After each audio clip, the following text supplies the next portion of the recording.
두 번째 키워드 선공입니다. 기사 같이 보시죠. 김용태 9월 초 조기 전대 승부수 후보 교체 논란 규명 친윤에 선전포고한 거 아니냐라는 얘기가 나옵니다. 지금 연일 사퇴 압박을 받고 있는 김용태 비대위원장 어제 기자회견을 열고 이렇게 얘기를 했습니다. 직접 들어보시죠. 국민의힘의 당 개혁 과제를 말씀드리겠습니다. 첫째, 9월 초까지 전당대회를 치를 수 있도록 준비를 하겠습니다. 둘째, 대통령 탄핵 반대 당론 무효화를 추진하겠습니다. 탄핵에 대한 찬반의 입장은 관용하되 당내 선출직 공직자들 포함한 주요 당직자들이 지난 비상계엄을 옹호하는 경우에는 윤리위원회 회부에서 엄중한 징계를 요청하겠습니다. 셋째, 당의 대선 후보를 부당하게 교체하고자 했던 과정의 진상을 규명하고 합당한 책임을 부과하겠습니다. 제 임기는 개혁이 완수될 때라고 생각이 됩니다. 당을 살릴 수만 있다면 당원 당규에 따라 저에게 주어진 다양한 권한들을 검토하겠습니다. 네, 직접 들어보셨죠. 9월에 전당대회 하겠다. 그리고 내 임기는 개혁이 완수될 때까지다. 라고 얘기를 했습니다. 근데 사실 오늘 국민의힘 의원총회가 예정이 돼 있습니다. 그리고 지난 의총에서 권성동 원내대표는 사퇴를 했지만 김용태 비대위원장은 사퇴하지 않고 거취 관련 얘기 많이 듣습니다라고 얘기를 했죠. 그래서 오늘 있을 의원총회에서 사실상 김용태 비대위원장 사퇴할지 여부가 좀 결론이 나는 거 아니야 라는 얘기가 있었는데 오늘 의총을 하루 앞두고 지금 들으신 것처럼 어제 기자회견을 자처해서 9월에 전당대회 열겠다. 그리고 내 임기는 개혁이 완수될 때까지다. 그럼 이 말인즉슨 이창근 의원님. 그럼 원래 임기는 30일까지거든요. 30일 넘어서 9월 전대까지 다 내가 책임진다라는 겁니까? 그렇습니다. 김용태 비대위원장이 얘기한 것은 네. 반성을 토대로 당이 변화해야 된다는 주장이잖아요. 네. 그리고 현재 당헌의 보칙 96조를 보면은 비대위원이 사퇴하더라도 비대위원장의 경우 네. 스스로 내려오지 않는 이상 끌어내릴 방법이 없어요. 그리고 당이 지금 친윤들 중심으로 네. 혁신이 비대위를 자꾸 주장하는데 그 네. 혁신이 비대위 누가 믿겠습니까? 우리 당이 과거부터 좀 거슬러 올라가면은 2017년부터 암흑기를 거쳤잖아요. 그리고 2021년도에 서울시장 재보궐선거 당시에 오세훈 서울시장이 당선되면서 국민들이 마지막 기회를 줬잖아요. 하지만 그 황금 같은 기회를 대선 승리의 주춧돌인데 윤석열 전 대통령이 아주 간소한 차로 이기고 네. 그 이후에 어떻게 됐습니까? 윤석열 전 대통령과 김건희 여사를 옹호한 친윤들 세력 때문에 당이 또다시 암흑기로 가고 있지 않습니까? 그렇다면 친윤들이 김용태 비대위원장 보고 내려오라 마라 이런 얘기를 할 수가 없는 거죠. 오히려 지금도 조력하고 옹호한다면 그 사람들이 스스로 거취를 정해주는 것이 김용태 비대위원장이 고군분투하면서 당을 살리겠다 하는 거기에 뒷받침해 주는 거죠. 그렇기 때문에 당은 당규에는 위배되는 게 전혀 없어요. 네. 지금 김용태 비대위원장이 뭐 개혁이 뭐 완료될 때까지 전당대회 때까지 하겠다라고 얘기하는 이런 부분에 대해서 뭐 당원 당규에 위배되는 부분이 전혀 없다 할 수 있는 부분인 거고 오히려 뭐 친윤들이 오히려 이 길을 좀 터줘야 되는 부분 아니냐라는 취지로 지금 말씀을 하셨습니다. 근데 말씀 중에 이런 얘기 하셨죠. 사실 당원 당규상으로 봤을 때 비대위원장은 본인이 사퇴하지 않으면 그럼 아무 상관이 없다. 계속 있을 수 있다라고 얘기를 했는데 지금 현재 비대위의 구성을 좀 같이 볼까요? 같이 보겠습니다. 원래 지금 현재 비대위원장은 김용태 비대위원장 밑에 원내대표와 정책위 의장이 당연직으로 들어가고요. 그리고 이미자 비대위원, 최영도 비대위원, 최보현 비대위원장이 있었습니다. 그런데 보이시는 것처럼 모두 다 사의를 표하고 나홀로 비대위, 나 혼자 남은 상황이에요. 근데 그렇다고 한다면 김수민 의원님, 일단 본인이 나는 9월 전대까지 하겠다라고 하지만 비대위에서 어떤 것도 의결을 할 수 없는 이런 상황에서 나홀로 비대위가 역할을 할 수 있을까라는 현실적인 생각이 들긴 하거든요. 네, 사실 절차적으로는 김용태 비대위원장 혼자 남아가지고 당의 네. 혁신이라든지 조기 전당대회 준비 이런 것들을 하기 상당히 어려울 겁니다. 거의 불가능할 수 있는 그런 상황인 것인데 네. 그렇기 때문에 비대위원을 뭐 새로 선임한다든지 하는 이런 재구성의 노력이 있어야 될 것으로 보이고 여기에서는 의원총회의 동의라든지 이런 것들이 필수적인 것으로 보여요. 그래서 일단 김용태 비대위원장이 현재 뚫을 수 있는 길은 본인이 직위를 유지하면서 당의 혁신 작업을 하려면 네. 비대위원들을 새로 채워 넣는 이 작업을 해야 되는 것이고 의원총회 등을 통해서 당의 총의를 모아나가는 그런 작업을 거쳐야 될 것으로 보이는데 그걸 위해서라도 일단은 의원들과 당원들을 상대로 해서 당의 혁신이 어디로 나가야 되는가 네. 이 방안을 던질 필요가 있었겠죠. 그렇기 때문에 최근에 이런 선언들이 나오는 것이고 네. 결국에는 근데 김용태 비대위원장 혼자 할 수 있는 일은 아니고 의원총회 동의를 통해서 새로운 우군들을 확보하고 또 비대위를 좀 더 이렇게 위원들을 새로 구성을 함으로써 네. 조기 전당대회까지 갈 수 있는 그 동력을 이번 주 안으로 마련할 수 있느냐 이것이 가장 큰 관건이라고 보입니다. 지금 말씀은 일단 현재 비대위에서는 본인 혼자밖에 없지만 그렇기 때문에 다시 비대위원을 선임하는 절차를 좀 거치지 않겠느냐. 그리고 사실 원내대표도 이 사의를 표명했지만 당장 오는 16일에 다음 주 월요일인가요? 다음 주 월요일에 원내대표 선거를 통해서 원내대표를 뽑겠다라고 얘기를 하고 있죠. 근데 관건은 어떤 생각이 드냐면 과연 김용태 비대위원장의 이런 생각에 친윤계가 받아들일 것이냐라는 겁니다. 아까 당무감사권을 얘기를 했죠. 당무감사권, 지난 전대에서 있었던 것들, 이 후보 교체, 전 지도부에서 후보 교체를 하려고 했었던 그런 부분들 내가 정확하게 좀 진상을 좀 규명을 하겠다라고 얘기를 했는데 여기에 대해서 권영세 당시 비대위원장이 글을 올립니다. 단일화 과정의 진상규명 환영한다. 다만 처음부터 이걸 부당한 단일화라고 규정을 한 거 이거 앞으로의 진상규명 절차 중립성을 의심하게 하는 매우 잘못된 표현이다라고 하면서 이번 단일화 과정의 적법성 법원도 분명하게 인정하지 않았느냐. 가처분 기각하지 않았느냐.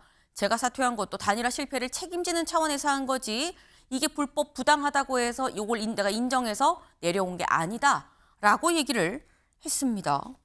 지금 이걸 보면 이창근 위원님, 친윤계 입장에서는 그리고 우리가 잘못한 거 없고 법원도 인정한 적법한 절차였었는데 지금 부당한 후보 교체라고 얘기하면서 답정너로 지금 몰고 가는 거 아니야? 라고 얘기를 하고 있거든요.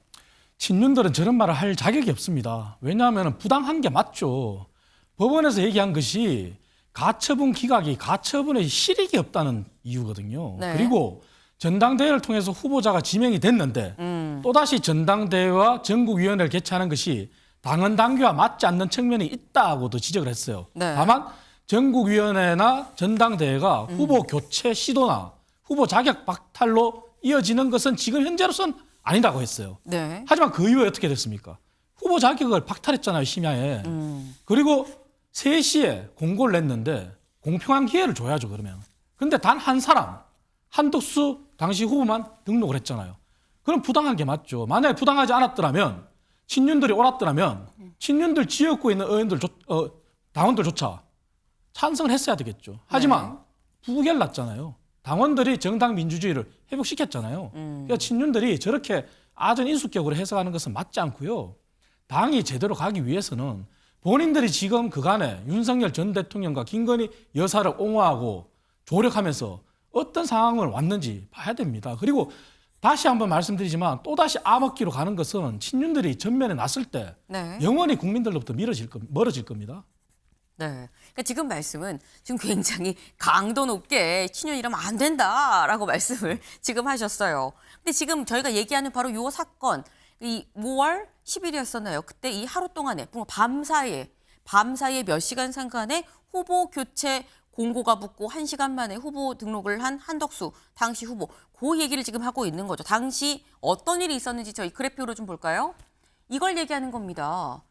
5월 9일 날 의총에서 후보 재선 출권안을 지도부에 위임을 했고 그리고 최종 단일화 협상이 결렬이 되고 그리고 난 다음에 5월 10일로 넘어간 이 새벽 사이에 지도부가 비대위 선관위를 개최를 했고 후보 자격 취소 공고가 새벽 2시에 있었고요.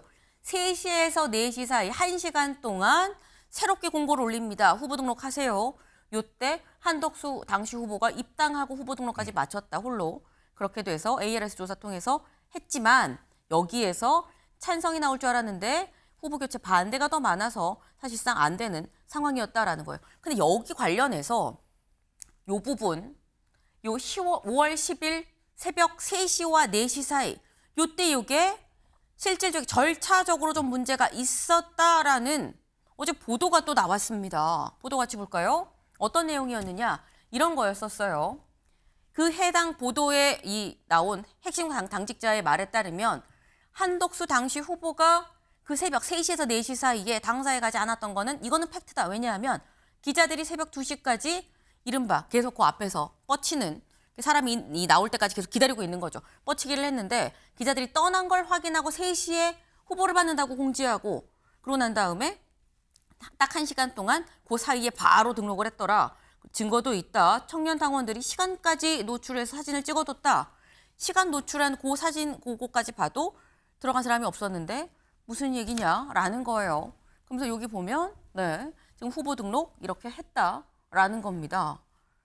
근데 그렇다고 하면 사실 여기에서는 이 얘기는 김수민 위원님 후보 등록 서류 미리 받았다가 그냥 자체적으로 안 해서 내고 공고 낸 거잖아라고 얘기를 하는 것 같은데 또 일각에선 보지 않았다고 안 했다고 어떻게 얘기를 할 수 있는 거냐. 대리자가 갔을 수도 있고 안 보는 사이에 뒷문으로 들어갈 수도 있는 건데 라고 얘기할 수 있어요.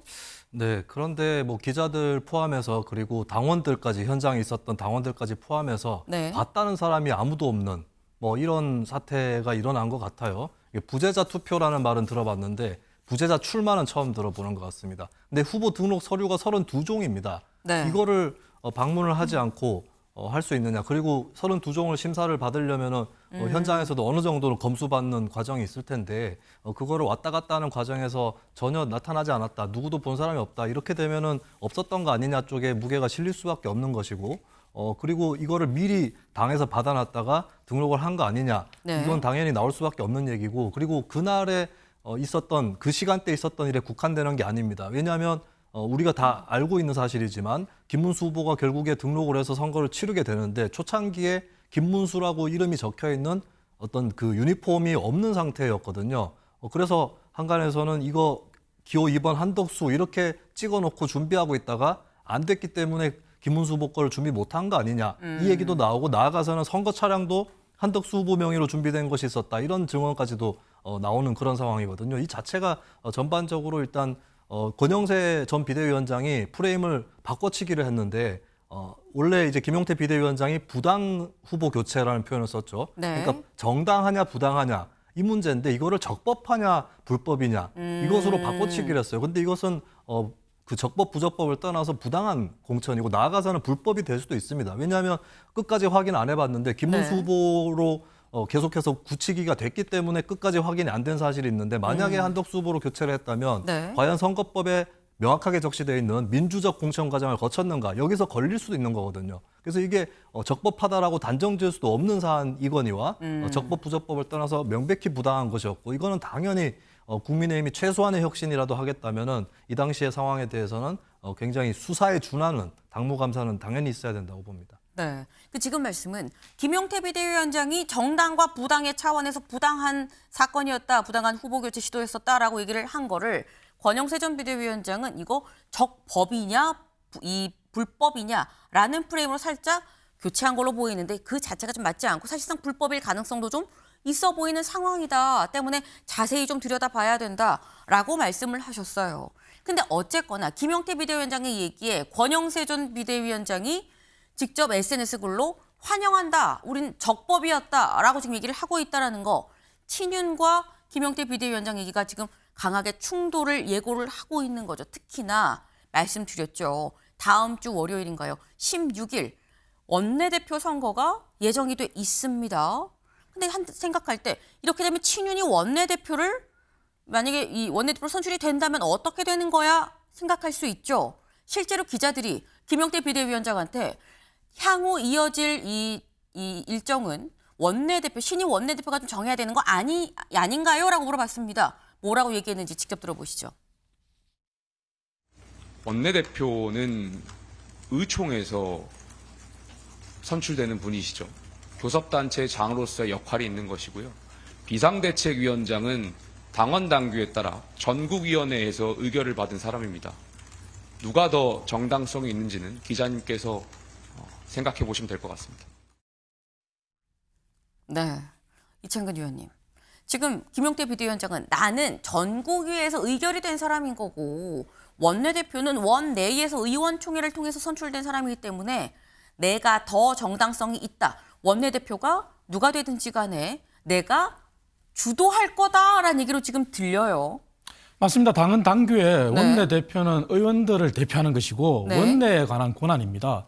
그리고 만약에 당대표 또는 당대표 권한 대행이 거리가 될 경우에 원내대표가 승계를 받을 수 있어요. 그 얘기는 비상대책위원장이 당대표나 당대표 권한 대행을 대행하는 자리이기 때문에 비상대책위원장이 그만두면 원내대표가 그 자리를 승계할 수 있어요. 하지만 그만두지 않은 상황에서는 과거 친윤들이 이준석 전 대표를 몰아내기 위해서 당헌 당규를 무리하게 교체를 했잖아요. 그거 선출직 최고위원 4명이 사퇴할 때 지도체제가 붕괴되도록 만들었잖아요. 네. 하지만 지금은 그런 조항도 없어요. 그런데 지금 비대위원장을 또 몰아내기 위해서 그런 조항을 만든다? 과연 당원들이 찬성할까요? 찬성 안 합니다. 그렇기 때문에 김용태 위원장 말대로 네. 원내대표가 선출된다고 하더라도 비상대책위원장이 사퇴하지 않는 이상 네. 원내대표가 그 자리를 대신할 당헌의 근거는 없어요, 전혀. 예. 근데 분명한 거는 김용태 비대위원장이 굉장히 세게 주도권을 좀 쥐고 가려는 것 같다라는 것만은 좀 분명한데 지금 이런 김용태 비대위원장에 대해서 중앙일보 기사 같이 볼까요? 네. 김용태 9월 초 전대 띄우자 친한 응원, 친윤 중립성 의심. 친한계에선 응원합니다라는 메시지가 연일 쏟아지고 있습니다. 같이 보겠습니다. 먼저 박정아 의원 이렇게 얘기를 했다고 하죠. 젊은 비대위원장의 고뇌를 응원한다. 너무 당연한 길임에도 내부 총질이라 비난하며 애써 외면하고 깔아뭉개왔던 그분들과 그 시간들이 야속합니다. 응원합니다라고 얘기를 하고 있어요. 그러니까 지금 김용태 비대위원장 잘하고 있습니다라고 얘기를 하고 있는 건데 근데 지금 당내의 이 어떤 구도라고 해야 될까요?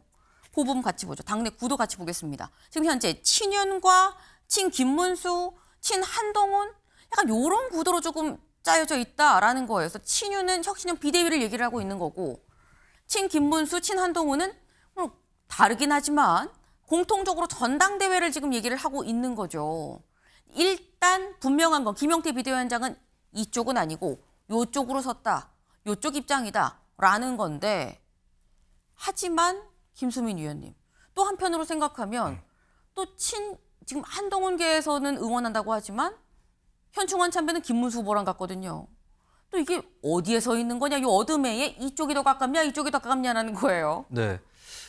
김용태 위원장이 친 김문수 쪽이냐 친 한동훈 쪽이냐 네. 헷갈린다면 네. 그건 김용태 위원장의 노림수가 맞아떨어진 주요하고 거라고 있다. 볼 수 있겠습니다. 여기 화면에는 이제 친윤, 친 김문수가 따로 명시가 되어 있는데 사실 친윤 그룹이 분할을 한 것이죠. 지난번에 후보 교체 파동 이걸 계기로 해서 사실 현재도 친윤이다라고 했을 때는 그 당시에 친한덕수라고 볼 수가 있는데 사실 지금 김용태 위원장 행보가 일단은 계엄에 대한 명확한 선긋기라든지 이런 것들은 이제 물론 친 김문수 쪽에서도 계엄은 반대한다라고 얘기를 하고 있지만 네. 조금 더 친 한동훈계 쪽에 마음에 드는 그런 행보인 동시에 지난번에 후보 교체 파동에 대해서 당무감사를 하겠다라고 하는 것은 친 김문수계에서도 상당히 반길 수 있는 그런 사안이거든요. 그래서 현재 김용태 위원장은 사실 다른 비대위원들이 사퇴도 하고 어느 정도 고립될 수도 있는 네. 그런 상황에서 좀 다수화 전략을 취하고 있다라고 봐야 될 것 같아요. 그래서 한덕수 전 총리로의 교체를 시도했었던 그 세력으로 좀